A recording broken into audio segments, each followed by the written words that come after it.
Əməkdar artist Könül Kərimova duet ortağı müğənni Cabbar Musayevlə aralarında yaşanan mübahisədən danışıb. Axşamaz xəbər verir ki, müğənni səhlənkar olduğunu etiraf edib. O bildirib ki, dəvət aldıqları bütün yerə gec gedir. Səhlənkarlığım var, Cabbar Musayevi əsəbləşdirir. Deyir ki, evdən vaxtında çıxmaq lazımdır. Həmişə deyirəm ki, vaxtında evdən çıxa bilmirəm. Amma harasa gecikirəm? Yox. Cabbar Musayev isə radarları saya-saya, siqnal verə-verə gəlir çatır, sözlərini bildirib.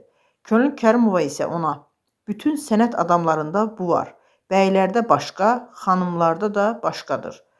Bəy kostyumu geyinir, mən bir paltar seçirəm. Kəmər, sırğa, hər şey uyğunlaşdırmalıyam cavabını verib.